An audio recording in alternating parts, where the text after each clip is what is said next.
السلام عليكم ورحمة الله تعالى وبركاته. كيف حالكم؟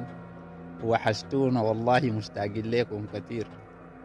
آسفين لنا فترة ما ظهرنا، لكن لأسباب خاصة. وأحيي كل أهلي في السودان وأقول لهم كل عام وأنتم بخير، وربنا يعيد الأمن والأمان في السودان. وتحية خاصة لأهلي في مايرنو، وأقول لهم والله والله والله رفعت راسنا والرجولة والشهامة بالجد في مايرنو. والله وقفت وقفة ما شاء الله، وربنا ينصركم إن شاء الله ويدعمكم، وإن شاء الله يرجع الأمن والأمان في السودان كله.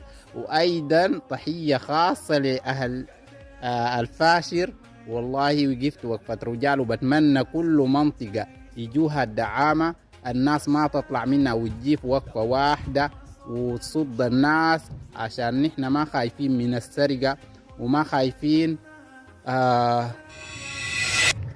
ولا خايفين من الموت.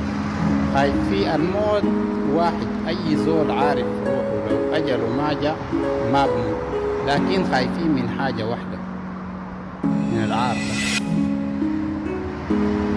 من الاغتصابات والأشياء اللي ما بتشبه شيمنا دي. براها بتأكد إنه الناس اللي بيسووا الأشياء دي لا سودانيين ولا عندهم علاقة بالسودان.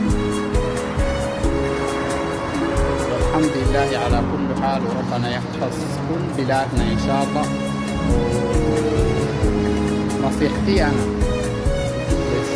بتاعت اليوم للشعب السوداني كله، في الخارج وفي داخل السودان. انتوا عارفين الفترة دي فترة صعبة، والناس دي كلها عايشة في الأوضاع الصعبة جدا جدا.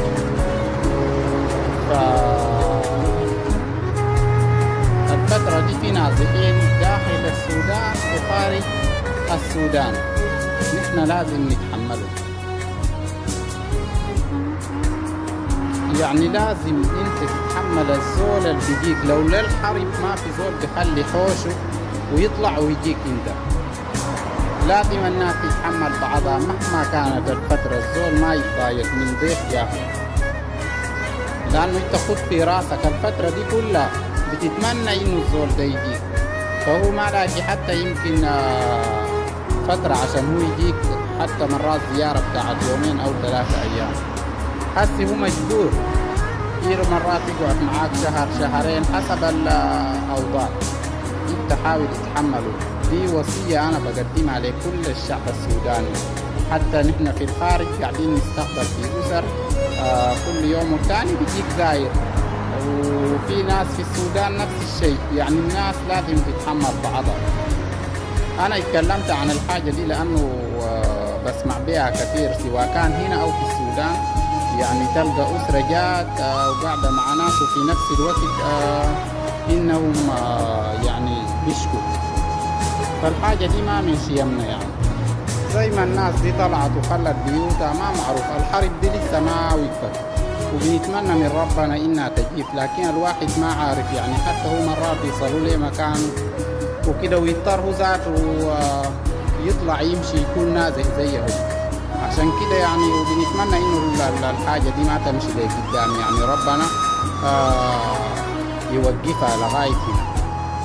فأنتنا عارفين في ضغوطات حتى للمواطن بناحية مادية وكده. يعني الناس كلها بقت معتمدة للخارج. عشان كده بوصل أيضا رسالة للجيش أو المسؤولين الناس العفيفين يعني في السودان، إنهم بس يوفروا الكهرباء والموية والنت للناس، يعني بالذات النت، لأنه في الوقت الحالي الناس كلها معتمدة على الحوالة اللي بتجيهم من برا. فإنتوا بتخلوا الناس أول شيء تتوتر لأنها ما قادرة تتحصل حتى على أخبار لأهاليهم. والحاجة الثانية ما حيقدر، يعني الزول اللي عنده مسؤولية وعنده ما شغال عنده أطفال وعنده كده منتظر القروش دي تجي عشان يساعد بيها شوية، حتى هي انتوا قطعتوا الوسيلة. يعني هسه الناس كلها بقت شغالة هوالة بتاعت بنكك معروفة. فأنا بتمنى الناس تشوف الكتاب دي، وإن شاء الله يعود الأمن والأمان في السودان وترجع أحسن مما كانت إن شاء الله. ومعاكم أخوكم الناير السير، وجزاكم الله خير. تابعونا في حلقة جديدة من برنامج الصفاء إن شاء الله.